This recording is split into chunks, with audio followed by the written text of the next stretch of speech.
कोई भी हुआ ओवर एक्टिव ब्लैडर, ब्लैडर आपका ज्यादा एक्टिव है ड्यू टू वेरियस थिंग्स। इसमें दो तीन चीज होती है, अर्जेंसी हुई, फ्रीक्वेंसी हुई, नॉक्यूरिया। यूरो वेलनेस इतना क्रिटिकल क्यों हो गया है? बिकॉज पहले हम हार्ट के बारे में सुनते थे, जनरल कफ एंड कोल्ड के बारे में सुनते थे, फिर डायबिटीज का दौर आया, फिर कुछ हेयर प्रॉब्लम्स का दौर आया, अब सडनली यूरो वेलनेस, कैंसर, इस तरफ काफी बातचीत हो रही है। क्या ये केस सडनली बढ़ रहे हैं और क्यों ये इतना इम्पोर्टेंट है? तो पहले बोलते थे ना, एक ओल्ड एज में प्रोस्टेटिज्म जो हम लोग कहते थे कि एक एज के बाद, एक उम्र के बाद, अरे भाई ये तो गड़बड़ाना ही। लेकिन प्रोस्टेट में क्या क्लियर गाइडलाइन है ट्रीटमेंट? प्रोस्टेट में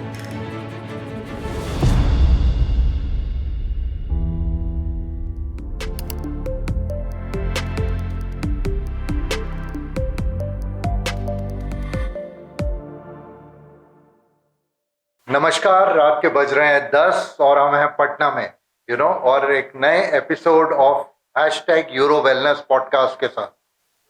#यूरो वेलनेस पॉडकास्ट में हमारा मकसद है कि आपको उन समस्याओं के बारे में बताएं जिसके बारे में लोग खुल के बात नहीं करते हैं, या अवेयरनेस इतनी कम है कि वो समझते ही नहीं है कि ये एक प्रॉब्लम है और उससे जूझते रहते हैं अनटिल और अनलेस वो कोई बड़ा रूप ले ले। आज हम ऐसी ही एक प्रॉब्लम के बारे में बात करने जा रहे हैं जहां पर लोग उस बारे में बात करने से भी कतराते हैं और समस्या के साथ जीते रहते हैं शर्म के मारे, और वो प्रॉब्लम का नाम है over active bladder. I think अगर मैं सरल शब्दों में बोलूं, ओवर एक्टिव ब्लैडर का मतलब है कि जाने अनजाने पेशाब का छूट जाना, जहां हमारा दिमाग का कंट्रोल नहीं होता है। नॉर्मली हमें यूरिन आती है, पेशाब आती है, हम कंट्रोल कर सकते हैं 2 घंटे बाद, 1 घंटे बाद करें। यहाँ पर चाह कर भी कंट्रोल नहीं होता है। इसके कई कारण होते हैं। तो आज का हमारा यही विषय रहेगा बातचीत करने के लिए, और इस विषय पर अधिक जानकारी देने के लिए हमारे साथ पटना से renowned urologist doctor Nikhil Ranjan Chaudhary हमारे साथ जुड़े हुए हैं। नमस्कार doctor. Doctor Nikhil IGMS Patna में कार्यरत हैं एंड काफी बिजी रहते हैं, इसलिए हम इनको रात के 10 बजे पकड़ पाए बट लकीली बिकॉज अच्छा भी रहा कि दर्शकों को काफी जानकारी मिलेगी। तो before we start the podcast, थोड़ा आपके बारे में जानना चाहेंगे कि आप पटना से ही बिलोंग करते हैं या बाहर से हैं? ऐसे तो I was born and brought up in Ranchi, but अब काफी 10 साल से पटना में हूं। ओके। और IGMS administrator for the past 7-8 साल से मैं वहीं पे काम कर रहा हूँ। तो when did you passed out? 2015 में पास आउट किया था, यूरोप खत्म किया था, धीरे-धीरे प्रैक्टिस शुरू की, फिर IGMS गवर्नमेंट जॉब में है, सबसे वहीं चल रहा है। तो यूरोलॉजी क्यों, मतलब मेडिसिन करी होगी आपने, मतलब उसके बाद specialisation, why urology? Urology surgery के बाद होती है। तो शुरू से था कि सर्जन बनना था, जिस समय MBBS में थे उसी समय था सर्जन बनना था। सर्जन हाथों से काम करना, बॉडी को चेंज करना, ये अलग ही एक फैसिनेशन लगता था इसमें, ये हो रहा था। फिर MS किया, MS के बाद एक स्पेशलाइजेशन हम लोग कोई भी चुनते हैं, कोई सा एक, उसमें यूरोलॉजी पसंद आई। किडनी, ब्लैडर, ये कॉमन आदमी को काफी ज्यादा इफेक्ट करते हैं। यूरोलॉजिकल डिसऑर्डर्स इतने कॉमन है, इतने वाइड स्प्रेड, आज के डेट में हर किसी को, तो एक कॉमन आदमी की लाइफ को काफी इफेक्ट करती है, तो इसी यूरोलॉजी। तो जैसे आपकी जर्नी रही 7-8 साल की, तो कोई ऐसा मेमोरेबल केस, 1 या 2, जहां आपको लगा हो कि यार अच्छा हुआ मैंने सर्जरी पकड़ी, किसी की जिंदगी बचा ली, ऐसे कुछ केस जो आप बताना चाहें? केसेस तो कई हैं, खैर जिस भी केस से अगर किसी पेशेंट का भला हो जाए वो तो मेमोरेबल ही होता है, कई सारे होते हैं। ऐसे अगर याद करूं तो छोटे बच्चों को भी हमने काफी ऑपरेट किया है, ओल्ड काफी जेनेटिक ऑपरेशन को भी ऑपरेट किया है। इनको ऑपरेट करने से काफी उनकी जिंदगी में चेंज आया है, बदलाव आया है। सर्जरी ऐसा ब्रांच है जिसमें आप पेशेंट को छूते ही तुरंत, मतलब ऑपरेशन के तुरंत बाद पेशेंट को एक असर, इफेक्ट दिख जाता है। अगर आप बात किए तो एक सिंपल बताते हैं कि VVF, साइकोवेजिनल फिस्टुला के बारे में बताते हैं। ये काफी जैसे यूट्रस का जो ऑपरेशन गाँव में होता है, काफी ज्यादा होता है। उसका पेशाब की थैली में कुछ केस में छेद हो जाता है। तो कुछ केसेस में तो ऐसा होता है कि पेशाब की थैली छेद हो जाता है और लगातार फीमेल के लिए बहुत डिस्ट्रेसिंग कंडीशन होता है। पेशाब लीक करता है और 24 घंटे लीक करता है, तो कोई सोल्यूशन नहीं। 24 घंटा। और पेशेंट जो है वो तो डॉक्टर के पास तो बाद में जाएगी, पहले तो वो अपने से घर वाले एकदम उसको सोशल आउटकास्ट करें, उसके पास जाइए, पेशाब का स्मेल आता है, उसकी ऐसी हालत हो जाती है कि कोई उसे बात नहीं करना चाहता। तो ऐसे ही कुछ पेशेंट हमारे पास आई थी, मतलब तो कुछ लोग लेके आ गए, ऑलमोस्ट उसका घर से सब, घर बार हस्बैंड से सब नाता रिश्ता टूट गया था। हम लोगों ने सर्जरी की, लैप्रोस्कोपिकली सर्जरी की उसके बिना चीरे की, और वो ठीक हो गई। वो बड़ी खुश थी उसके बाद कि भाई उसका घर परिवार, तो ऐसे तो हाल हो गया था कि सारे फैमिली मेंबर सब उससे बात करना बंद कर दिया था। ठीक हो गई, तो काफी ग्रेटिफाइंग रिजल्ट था उसका। उससे सेटिस्फेक्शन भी बहुत आता है। एंड दर्शकों को एक बात और भी पता चली कि अगर यूरिन लीक हो रहा है, पेशाब छूट रही है बिना कंट्रोल के, तो उसका लैप्रोस्कोपी के थ्रू इलाज किया जा सकता है। तो लैप्रोस्कोपी में आप कैमरा डालते हैं, देन वो इलाज होता है, मैं राइट? जी जी, पहले ओपन सर्जरी होती थी मोस्ट चीजों के लिए, इन ओके। चीजों के लिए, लेकिन अब तो मोस्ट सर्जरीज हम लोग लैप्रोस्कोपिकली कर देते हैं। पेट में कैमरा और एक दो छोटे पोर्ट्स होते हैं, और ऑलमोस्ट 99% जो सर्जरीज है अब लैप्रोस्कोपिकली करते हैं। ओपन कोई करवाना भी नहीं चाहता है, हम लोग भी करना नहीं चाहते हैं। और जैसे आप लोग का इतना बढ़िया कैमरा है, हम लोग में जो कैमरा सिस्टम से इतने एक्यूरेट हो गए हैं, इतना अच्छा विजन हो गया है कि पेट के अंदर, कि अब तो लगता है कि ओपन धीरे धीरे पीछे छूट जा तो क्या ऐसा होता है कि पेशेंट एक दो दिन में फ्री हो जाता है, मतलब रहा घर है। जा सकता है, या लंबा स्टे होता है? ओपन से तो कम है, एक दो दिन में, कुछ में लंबा भी, लेकिन ओपन से काफी कम स्टे होता है, और पेशेंट ओके। की रिकवरी बहुत फास्ट होती है। तो पहले हम लोग बोलते थे कि भाई ये तो मतलब अमीरों का है, महंगा है, लेकिन अब तो इवन आईजीएमएस जैसे गवर्नमेंट सेटअप में सारे जगह पे ये अवेलेबल है। ओके। तो बेचारा जो गरीब आदमी है उसके लिए तो ज्यादा है। तो जो दिहाड़ी पे रोज का काम कर रहा है, अगर उसको एक दो महीने की उसकी सैलरी चली जाती है ऑपरेशन करा, तो उसके लिए बहुत बड़ा है बात है। और अगर वो एक हफ्ते में चला जाता है वापस अपने काम पे वापस चला जाता है, तो उसके लिए बहुत बड़ा इम्पैक्ट। तो एक यहाँ से बात उठ के आती है कि आज की तारीख में सडनली यूरो वेलनेस इतना क्रिटिकल क्यों हो गया है? बिकॉज पहले हम हार्ट के बारे में सुनते थे, जनरल कफ एंड कोल्ड के बारे में सुनते थे, फिर डायबिटीज का दौर आया, फिर कुछ हेयर प्रॉब्लम्स का दौर आया, अब सडनली यूरो वेलनेस, कैंसर, इस तरफ काफी बातचीत हो रही है। क्या ये केस सडनली बढ़ रहे हैं, और क्यों ये इतना इम्पोर्टेंट है? सडनली तो नहीं बढ़ रहे हैं, लेकिन हाँ, एक अवेयरनेस भी आप कह सकते हैं कि बढ़ा है। ओके। और इसमें से कुछ कुछ जो, जैसे यूरो वेलनेस क्या हुआ, वेलनेस अगर आप किसी भी चीज की है, तो सिर्फ ऐसा नहीं कि आपको कोई बीमारी नहीं है, आपको अपने, अब हर आदमी अपने मैक्सिमम जो लाइफ स्पैन होता है उसमें पूरा फुल फंक्शनैलिटी के साथ जीना चाहता है। कोई ऐसा नहीं कि भाई अब बस पड़े हुए हैं जिंदगी कट रही है, इस तरह से कोई नहीं होता। लोगों का फंक्शन, तो पहले बोलते थे ना, एक ओल्ड एज में प्रोस्टेटिज्म जो हम लोग कहते थे, कि एक एज के बाद, एक उम्र के बाद, अरे भाई ये तो गड़बड़ाना ही है, ये तो प्रोस्टेट का दिक्कत आना ही दिक्कत। अब लोग वैसा नहीं चाहते हैं, लोग चाहते हैं कि मैं जब तक जीऊं स्वस्थ होकर हेल्दी होकर जीऊं, किसी पे ना बर्डन बनूं, ना मैं अपने ठीक से। इसी कारण से वेलनेस का कंसेप्ट, वेलनेस की जब तक आप रहें ठीक रहें।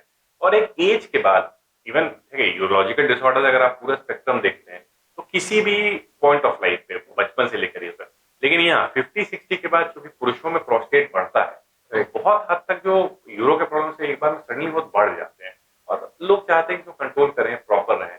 बड़ा एम्बैरेसिंग होता है बहुत बार, तो एक उस एज पे 50-60 पे लोग इसके बारे में बात नहीं करना चाहते हैं, दिखाना नहीं चाहते हैं। और शायद पहले भी थी प्रॉब्लम, लेकिन लोग हमारे एम्बैरेसमेंट के, शर्म के, लोग इन चीजों के साथ सामने नहीं आते थे, और छुपा छुपा के घुट घुट के जीते थे। तो थोड़ी अवेयरनेस बढ़ी, थोड़ा पैसा आया लोगों के पास, and they want a quality life. Quality of तो लाइफ। हम इस रास्ते पे अब काफी लोग ट्रीटमेंट ले रहे हैं, आके बात करते हैं खुल के। तो ये शायद पॉडकास्ट भी इस डायरेक्शन में और भी लोगों को एनकरेज करेगा। तो आगे बढ़ते हुए सबसे पहला ये जानना चाहेंगे कि ओएबी में क्या सिम्टम्स होते हैं जहां पेशेंट को इमीडिएटली डॉक्टर को अप्रोच करना चाहिए? क्योंकि यूरिन लीक का उसकी होती होगी, उसे पता तो चलता है पेशेंट को, तो वो उस चीज को डिस्कस ही नहीं करता। और आपने जैसे वो अभी इंसिडेंस बताया था कि जब वो पेशाब की बदबू आने लगी और सोसाइटी से आउटकास्ट कर दिया, तब कुछ लोग उनको लेके आए। तो कैसा, क्या पॉइंट होता है जहां हम पेशेंट को इमीडिएटली डॉक्टर को कंसल्ट कर ले तो कॉम्प्लिकेशन नहीं बढ़े? हालांकि वो भी तो एक सिम्टम कॉम्प्लेक्स है, जो मैंने ओके। केस बताया वो तो वेसाइकोवेजिनल फिस्टुला था स्पेसिफिक, जिसमें कि लीक हो जाता है। वो भी हुआ over active bladder. Okay. Bladder आपका ज्यादा एक्टिव है due to various reason. Okay. इसमें दो तीन चीज होती है, अर्जेंसी हुई, फ्रीक्वेंसी हुई, नॉक्ट्यूरिया हुई। ओके। अर्जेंसी का मतलब हुआ कि जैसे आपको कस के पेशाब लगा हुआ है, हाँ। और आप उसे रोक नहीं पा रहे, वो लगता है अगर आप नहीं जाएंगे तो पैंट में पेशाब हो जाएगा, किसी पब्लिक प्लेस पे हो जाएगा, अगर आप बात नहीं। हमने अर्जेंसी समझ लिया, फ्रीक्वेंसी? फ्रीक्वेंसी का मतलब हुआ कि पेशाब जब बहुत जल्दी जल्दी होता है, मतलब लेस देन 2 आवर्स के इंटरवल पे जब पेशाब हो, तो उसे हम फ्रीक्वेंसी कहते हैं। और तीसरा कंपोनेंट है नॉक्ट्यूरिया। नॉक्ट्यूरिया मतलब रात में आपको उठ के बार बार पेशाब जाना पड़ता है। और इसके कई कारण होते हैं। जो ये सिम्टम, वो भी एक सिम्टम कॉम्प्लेक्स हुआ और करीब 10% पॉपुलेशन में मिलता है, ये कम नहीं है, 10% पॉपुलेशन में मिलता है। तो उससे कई सारे कारण मिलते हैं और जब बिना किसी कारण के ये कई लोगों में होता है तब हम इसे OAB over active bladder symptom. तो अगर हिंदुस्तान की पॉपुलेशन 140 करोड़ है तो 14 करोड़ के ऊपर लोग विच इज वेरी हाई। ये काफी डिस्ट्रेसिंग कंडीशन होती है, आपकी सोशल लाइफ को, आपकी मैरिड लाइफ को काफी इफेक्ट करती है। अगर आपको बार बार पेशाब जाना पड़े, आप कंट्रोल नहीं कर पाते हैं, तो ये बड़ा डिस्ट्रेस का सोर्स होता है किसी भी आदमी। नहीं, तो जैसे मैं समझ रहा हूँ अभी आपने उसको क्लासिफाई कर दिया अर्जेंसी फ्रीक्वेंसी नॉक्चूरिया। जैसे नॉक्चूरिया वाला तो डेफिनेटली रात को 2 बजे 3 बजे उठता होगा, उसकी तो स्लीप भी बराबर नहीं होती। तो ये क्लासिफिकेशन 3 तरह का है, तो इनके होने के कारण भी अलग अलग होते हैं या एक ही नहीं, मतलब पॉइंट से होता तीनों है? मिला के एक सिम्टम कॉम्प्लेक्स, तीनों अच्छा। मिला के। बट इसका कारण क्या होता है ओएबी होने का? नॉर्मली तो जितनी यूरो की बीमारियां हुए, तो मेल में जैसे प्रोस्टेट होता है, फीमेल यूट्रस होती है, ये भी कर सकते हैं।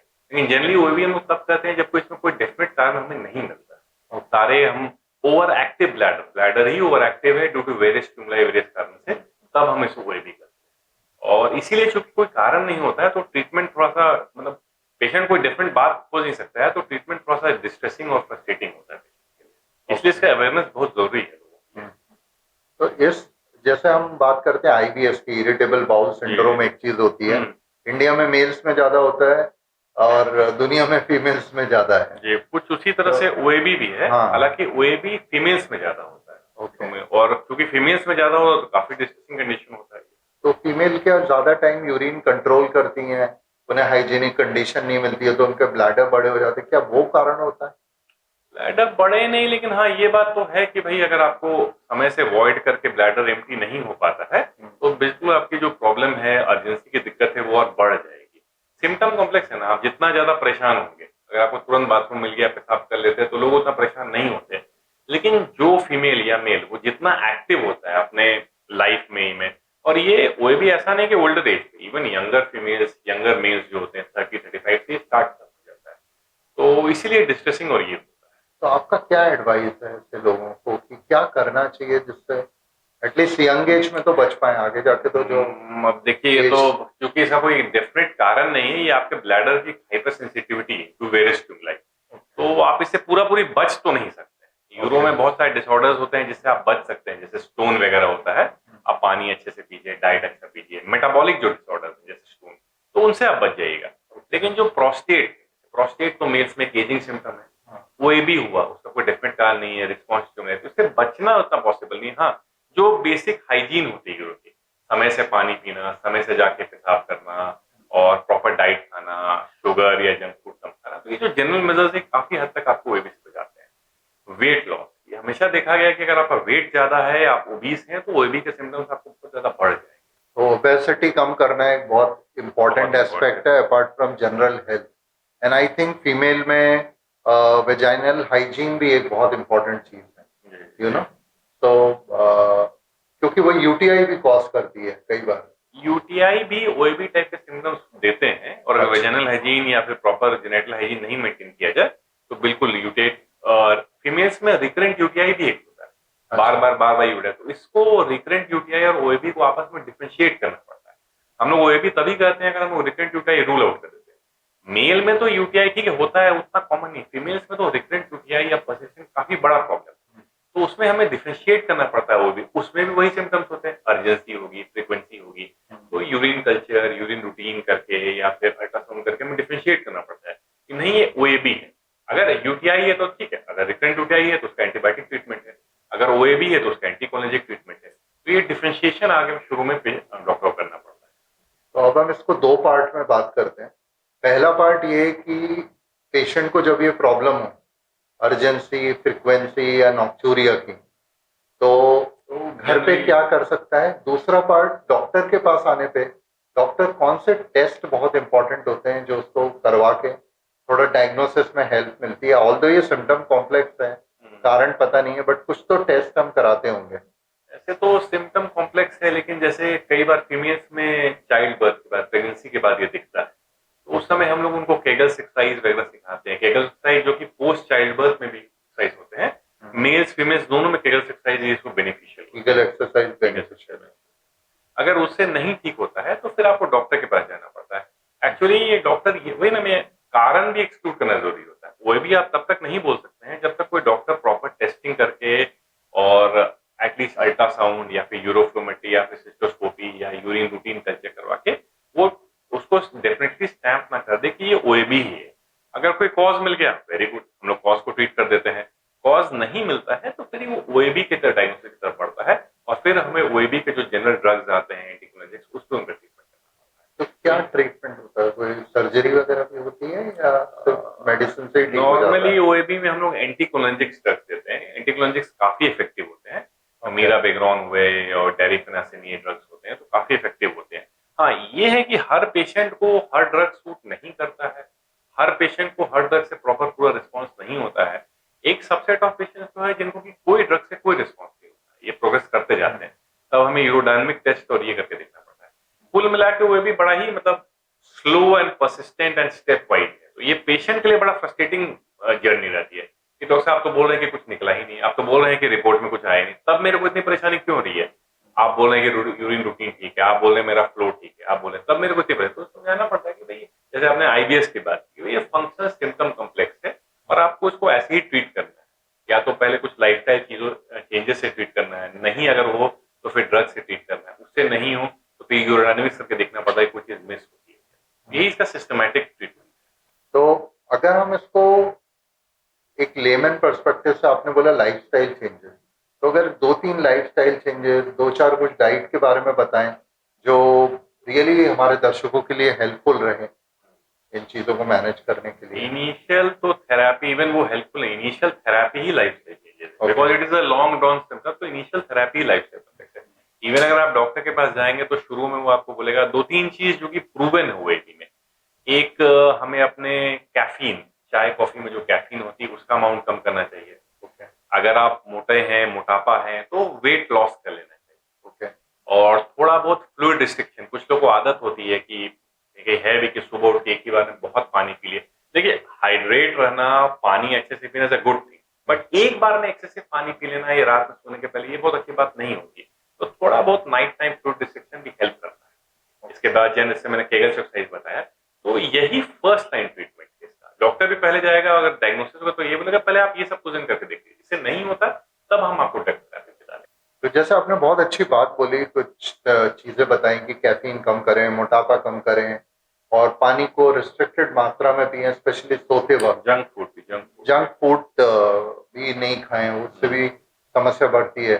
तो एक जैसे लाइफस्टाइल की बात हो रही है और मेरे को सिमिलैरिटी कुछ डायबिटीज से भी लग रही है इसके, तो क्या डायबिटीज वालों में तो ये ज्यादा रिस्क होता होगा? पॉइंट नंबर 1 ये डायबिटिक्स में, एक्चुअली डायबिटिक्स में यूं भी ब्लैडर पे इफेक्ट होता है। अगर आपका शुगर लेवल बढ़ा हुआ है तो जल्दी पेशाब होना, और मतलब कोई भी सिम्टम तो आपको डायबिटीज में दिख सकता है, बट उसको फिर हम लोग डायबिटिक ब्लैडर कहते हैं। और उसमें अगर आपका शुगर कंट्रोल में आ जाता है तो ये जल्दी पेशाब लगना, नॉक्यूरा, ये सब कंट्रोल में आ जाता है। लेकिन डेफिनेटली अगर आपको डायबिटिक्स है तो आपको ओएबी होने का रिस्क काफी हद तक बढ़ जाता है। ये सारे एक्चुअली सारी डिजीजेस कहीं ना कहीं लाइफस्टाइल से ही लिंक है। आप सारा देखिए, शायद कोई यूनिफाइंग थ्योरी हमारे पास सबके लिए नहीं है, लेकिन सब के सब हमारे खान पीन लाइफस्टाइल से लिंक। और अगर आप वो सब चीज कंट्रोल में रखते हैं तो ऊपर से नीचे तक, इसीलिए तो यूरो वेलनेस या वेलनेस का कंसेप्ट है, ओवरऑल वेलनेस का कंसेप्ट आता है। डॉक्टर चौधरी, अभी हम बात कर रहे थे कि डायबिटीज, लाइफस्टाइल, उसके कारण भी ये बढ़ता है। तो जैसे आपने बोला कि रात के टाइम पानी कम पियो या बहुत ज्यादा पानी नहीं पियो, तो जैसे डायबिटीज में हम बोलते हैं कि आप शुगर मत खाइए, क्रेविंग बढ़ जाती है। तो आपने जैसे ही उसे बोला कि पानी नहीं पीना है, तो वो रात को फिर घबराहट होती है, फिर उसे लगता है लिप्स ड्राई हो रहे हैं। तो क्या ये साइकोलॉजिकल है और उसे कंट्रोल करेगा तो सिम्टम में रिलीफ मिलेगी? ये तो शायद मनुष्य का यही है, साइकोलॉजी है कि जो उसे मना किया जाए वही वो करना चाहता है। तो जैसे इसमें डायबिटिक्स में शुगर क्रेविंग बढ़ जाती है, पैकेज फूड की बढ़ जाती है, तो इसमें भी हाँ। और इवन हम लोग जो ड्रग्स यूज करते हैं उसमें काफी ड्रग्स है, जितने भी डेरिफेनासिन ये सब है, सबसे ड्राई माउथ होता है तो पेशेंट और पानी पीने लगता है, और पानी पीने लगता है तो उसके वो भी सिम्टम्स बढ़ जाती है। उसे समझाना पड़ता है कि भाई ये सिम्टम कॉम्प्लेक्स है, तुम इसे जितना अपने लाइफस्टाइल से, अपने इससे ट्रीट करोगे बेहतर, नहीं तो कब तक दवा खाओगे? जीवन में तो दवा खा नहीं सकते हो। बेटर है कि तुम इसे लाइफस्टाइल में कॉस्मेटिक्स की बात है, दवा कब तक खाइएगा? जब तक आप लाइफस्टाइल नहीं ठीक कीजिएगा, दवा का एक लिमिट है जहाँ तक आप चला सकते हैं उससे। तो हमें एक ऐसे डॉक्टर मिले जो बोल रहे दवा कम खाओ, अपने आप को खुद ट्रीट कर लो, और शायद यही इसका सॉल्यूशन भी है। यू नो, आजकल एक अच्छी बात यह है कि अननेसेसरी मेडिकेशंस को डॉक्टर खुद भी अवॉइड कर रहे हैं। बट एक बात आप लोगों को ये भी ध्यान रखनी जरूरी है कि मेडिसिन अपने आप से मत खाइए, चाहे गूगल इंस्टाग्राम पे देख के, क्योंकि हर दवा का इफेक्ट और साइड इफेक्ट दोनों होता है। तो हमेशा अपने डॉक्टर को कंसल्ट करें। कुछ ब्लैडर की प्रॉब्लम है तो आपके पास यूरोलॉजिस्ट स्पेशलिटी होती है, आप उनके पास जाएं, उनसे कंसल्ट करें। तो आगे बढ़ते हुए सर, अभी हमने यूटीआई के कारण ओएबी फीमेल में होता है, तो मेल में क्या प्रोस्टेट के कारण भी ओएबी हो जाता है? प्रोस्टेट ओएबी के कारणों में से एक है, one of the reasons of OAB symptom complex के। तो प्रोस्टेट तो जैसे इतना कॉमन है कि मतलब 40 की उम्र के बाद मेल में प्रोस्टेट या गदू, जिसे हम हिंदी में सिंपल कहते हैं, उसके साइज में इंक्रीज होने लगता है। जब साइज में इंक्रीज होता है तो धीरे धीरे वो जो पेशाब की नली होती है ब्लैडर से, उस पर ऐसे अंगूठी, जैसे मेरी अंगूठी है, उसी के चारों ओर प्रोस्टेट बैठा होता है। तो जैसे वो साइज में इंक्रीज करता है, थोड़ा सा वो यूरेथ्रा को कंप्रेस करता है, प्रोस्टेट को मुंह कंप्रेस करता है, तो उससे ओएबी टाइप के ही सिम्टम्स होते हैं, जैसे मैंने नॉक्यूरिया कहा और फिर फ्रीक्वेंसी अर्जेंसी हुआ। वही उसका साइज थोड़ा बड़ा होगा तो वो ऑब्स्ट्रक्शन भी करने लगेगा, पेशाब की धार में रुकावट करने लगेगा। और क्योंकि ये होता है एल्डरली मेल्स में, 40 से तो शुरू होता है लेकिन 50, 60, 70 होते बढ़ते जाता है। एल्डरली मेल के लिए बार बार रात में उठ के पेशाब करने जाना बड़ा ही डिस्ट्रेसिंग कंडीशन है। बार बार उठ के गया, कभी फॉल हो गई, फ्रैक्चर हो गया, ये हो गया, तो इट इज प्रोस्टेट काफी कॉमन है। और एल्डरली मेल्स में ओएबी या एलयूटीएस जिसको हम कहते हैं, तो काफी कॉमन कॉज है। तो अब इसी विषय पे थोड़ा सा और विस्तार से आगे जाते हैं। तो जैसे हमने कहा, लाइफस्टाइल के कारण ओएबी कंट्रोल करना मुश्किल होता है, और लाइफस्टाइल अगर ठीक हो जाए तो ओएबी के काफी सिम्टम आप कंट्रोल कर पाएंगे। लेकिन प्रोस्टेट में क्या क्लियर गाइडलाइन है ट्रीटमेंट? प्रोस्टेट में ट्रीटमेंट गाइडलाइंस, एक्चुअली प्रोस्टेट अगर आपको होता है तो आप उसे प्रिवेंट नहीं कर सकते। कई लोग हम लोग से क्वेश्चन पूछते हैं कि भाई प्रोस्टेट हम लोग प्रिवेंट कर सकते हैं क्या? तो भाई जैसे एक एज के बाद आंख की रोशनी कमजोर हो रही है, चश्मा लग रहा है, बाल सफेद हो रहे हैं, वैसे ही प्रोस्टेट का भी साइज बढ़ता है, तो आप इसे रोक तो नहीं सकते। हाँ, अगर आपको प्रोस्टेट से समस्या हो रही है तो ट्रीटमेंट है, ट्रीटमेंट बहुत इफेक्टिव है, ड्रग्स भी हैं, ऑपरेशन भी है, तो बिल्कुल यूरोलॉजिस्ट से संपर्क करें और ट्रीट करवाएं। मतलब चुपचाप सहते ना रहें। एक जो होता है ना वेलनेस के बारे में, जैसे हम लोग बात कर रहे थे, एक एज के बाद होता है कि भाई पेशाब की तो दिक्कत होगी। पहले इस जमाने में इसको प्रोस्टेटिज्म ओल्ड एज में कहते थे और लोग मान लेते थे कि भाई 60 के बाद तो हमें समस्या होनी ही होनी, चाहे कुछ भी हो जाए। तो ऐसा नहीं है, आज के डेट में इसका ट्रीटमेंट है, बहुत इफेक्टिव इलाज है और बिल्कुल इलाज कराना है। तो एक पॉइंट और भी है कि जब हम प्रोस्टेट की बात कर रहे हैं तो हमने सुना है प्रोस्टेट कैंसर भी होता है, तो इस बारे में कुछ प्रोस्टेट जैसे जब मैंने बताया ना, मतलब प्रोस्टेट सिंपल मैंने बताया, प्रोस्टेट का जो साइज बढ़ना उसको तो हम लोग बीपीएच कहते हैं, बिनाइन प्रोस्टेटिक हाइपरप्लेजिया। और वही 60-70 के बाद ये भी बड़ा कॉमन है, प्रोस्टेट जैसे बढ़ना कॉमन है, प्रोस्टेट कैंसर भी 60-70 के बाद बहुत कॉमन है, जिसमें उसमें कैंसर हो जाता है। एक बात मैं जरूर, प्रोस्टेट कैंसर आपने पूछा तो एक बात मैं जरूर बोल देता, प्रोस्टेट कैंसर है बहुत कॉमन।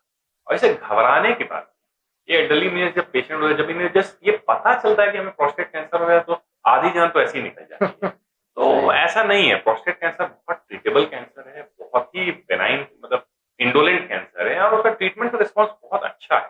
तो कम से कम घबराइए तो नहीं उसको लेके कि मेरे को प्रोस्टेट कैंसर होगा, मेरी जिंदगी खत्म, कुछ नहीं हो सकता, ऐसी कोई बात नहीं है। अगर आप ट्रीटमेंट हो, बहुत केस में तो ऐसा होता है कि प्रोस्टेट कैंसर को ट्रीटमेंट की जरूरत भी नहीं पड़ती, डायग्नोसिस होता है और एक एज के बाद अगर सिम्टम्स ठीक ठाक कंट्रोल है तो हम लोग बोलते हैं कि नहीं, बस दवा खाइए उसकी हो जाती है। हाँ, अगर आपका यंगर एज है, एक्टिव लाइफस्टाइल है, तो हम लोग ट्रीट करते हैं। तो प्रोस्टेट कैंसर से कुछ घबराने की बात नहीं, एकदम जान निकल गया कैंसर, ऐसी कोई बात नहीं। अगर आपको हो जाता है तो ट्रीटमेंट करवाइए, ट्रीटमेंट। एक बात मन में आई कि ये सेक्सुअल हेल्थ को भी इम्पैक्ट करता होगा, क्या एसटीडी के कारण भी ये चीजें हो सकती हैं? ऐसा मिथ है लोगों में कि एसटीडी भी ओएबी करवा देता है, जो सेक्सुअल डिसीजेज होती हैं। हाँ, कोई भी यूटीआई का कोई भी कारण हो, आप सेक्सुअली ट्रांसमिटेड हो, यूरिन से हो या जेनिटल से हो, तो अगर वो यूटीआई यूनिट तक इन्फेक्शन होगा तो ओएबी हो जाएगा। और सेक्सुअली ट्रांसमिटेड डिसऑर्डर्स भी इसके लिए पॉजिटिव है, वन ऑफ द रीजंस है। और अगर वैसा मिलता है तो हमें टेस्ट करा के उसे ट्रीट करना। और एक में तो और भी है कि लंप फॉर्मेशन हो जाता है, तो उससे कैंसर हो जाता है लंप फॉर्मेशन होने से। तो जैसे कोई भी लंप कैंसर हो सकता है, बेनाइन भी हो सकता है। तो जनरली इसके बायोप्सी जांच होती है। एक मिथ है कि अगर किसी भी लंप का बायोप्सी हुआ तो फैल जाएगा, तो ये टोटली फॉल्स है। बायोप्सी करने का स्पेसिफिक टेक्निक होता है, तरीका होता है। बायोप्सी से कैंसर नहीं फैलता, एकदम इस बात पर, बायोप्सी से कैंसर नहीं फैलता है। बायोप्सी कराइए, अगर कैंसर है उसको ट्रीट कराइए। नॉट इवन प्रोस्टेट कैंसर, आज के डेट में शरीर में कई सारे ऐसे कैंसर है जिसका बहुत ही इफेक्टिव, ऑलमोस्ट 100% ट्रीटमेंट है। टेस्टिकुलर कैंसर हो गया, ब्लैडर कैंसर हो गया, बहुत ही इफेक्टिव ट्रीटमेंट है। तो बायोप्सी कराइए, ट्रीटमेंट कराइए। ये नहीं कैंसर हो गया भाई चलिए अब तो बैकअप मेरा खत्म। नहीं। अब जैसे आप गवर्नमेंट इंस्टीट्यूट में प्रैक्टिस करते हैं तो आप तरह तरह के केस देखते हैं, तो एज ए यूरोलॉजिस्ट आपको क्या चैलेंज लगता है कि लोग आते ही नहीं है, क्या गड़बड़ करते हैं वो कि जीपी के पास चले जाते हैं और बहुत लेट आते हैं स्पेशलिस्ट के पास? तब तक तो कहाँ अवेयरनेस में कहाँ फोकस करना चाहिए? शायद वही अवेयरनेस की कमी है, शायद लोगों में ही इस चीज की कमी है कि भाई जैसे ओएबी में जल्दी जल्दी पेशाब होना, तो लोग इसको मान नहीं पाते हैं कि भाई मेरे में प्रॉब्लम है, दिक्कत है, और सब कोई कुछ क्विक फिक्स सोल्यूशन में कि ये दवा खाएं ये हो जाए। अब हमारे पास आते हैं इस गवर्नमेंट इंस्टीट्यूशन में, तो हम लोग बोलते हैं कि देखो ये जांचें कराते हैं। जांचें कराने में 2 दिन लग ही जाता है, 2-3 दिन बाद उतना पेशेंस लोग नहीं रखना चाहते हैं। इवन गरीब लोग को देखता हूँ कि मैं बीमारी से इम्पेशेंट नहीं होते, डॉक्टर से बड़ा जल्दी इम्पेशेंट हो जाते हैं। अरे जांच कराइएगा फिर बताइएगा, कुछ दवा तो लिख दीजिए। बताइए भाई कुछ डायग्नोसिस हो जाए, कुछ पकड़ो, तब ना मैं दवा एक्यूरेटली लिख पाऊँ। ऐसे ही हवा में दवा लिखने की तो कोई बात नहीं है ना। तो ये बड़ा प्रॉब्लम अभी भी हम लोग के, मतलब जो हर तबके में, हर तरह के लोगों में प्रॉब्लम अभी भी है। शॉर्टकट क्विक फिक्स थेरेपी चाहिए। और बार बार मैं डॉक्टर चौधरी के साथ ये फील कर रहा हूँ कि एक चीज है कि देखिए दवा का इफेक्ट और साइड इफेक्ट दोनों होता है, तो डॉक्टर भी एक ह्यूमन है, वो चाहता नहीं है कि जबरदस्ती आपको एक ऐसे रिस्क में डाल दे कि दिक्कत आए आपको आगे चल के। तो जब तक उन्हें क्लैरिटी नहीं होती है कि हमें ये दवाएं लिखनी हैं, तब तक आप टेस्ट के लिए वेट करते हैं, रिजल्ट के लिए। And I think we should take उसको सही मायने में ले, एकदम इम्पेशेंट नहीं हो, क्योंकि इम्पेशेंट होके भी आप कहीं पहुंचने वाले नहीं। तो ये मेरा टेक रहा आज के लिए। और कुछ ऐसा डाइट के लिए आप कुछ बोलना चाहते हैं before we wind up? Package process food नहीं खाना नहीं चाहिए। खाना। अगर आपको पैकेट फाड़ के कोई चीज खानी है तो उसे मत तो खाइए। खाने में क्या खाना चाहिए? तो घर का खाना सिंपल खाना चाहिए। क्या नहीं खाना है, मैं शुगर कम खाइए, पैकेट वाला फूड मत खाइए, पानी ज्यादा पीजिए, मेटाबॉलिक डिसऑर्डर से आप बचे रहेंगे। मैदा वगैरह कम खाना चाहिए, बिल्कुल कम। ओके। और कुछ ऐसे ड्राई फ्रूट्स जो बोलते हैं, वाटरमेलन जिनमें पानी ज्यादा होता है, या ड्राई फ्रूट्स, ये सब अच्छे होते हैं? हेल्दी है, हाँ, सिट्रस फ्रूट सारे हेल्दी अच्छा, हैं। अलग से कोई मतलब सब 21 भी रहता, कोई स्पेसिफिक फूड हम लोग नहीं करते हैं, लेकिन हाँ एक हेल्दी डाइट खाना चाहिए। प्रोसेस्ड फूड और पैकेज फूड से बचना चाहिए। तो आज डॉक्टर निखिल रंजन चौधरी के साथ बहुत ही उम्दा बातचीत हुई हमारी। और before we conclude the show, आपका कोई मैसेज हमारे दर्शकों के लिए? ऑल्दो आपने काफी चीजें बिट्स एंड पार्ट्स में बताई, बट कोई एक conclusive message which you want to give our? अगर आपको पेशाब की, यूरोलॉजिस्ट की, यूरो की कोई भी समस्या होती है तो उसे लेके शर्माए मत, लेके घुटे मत।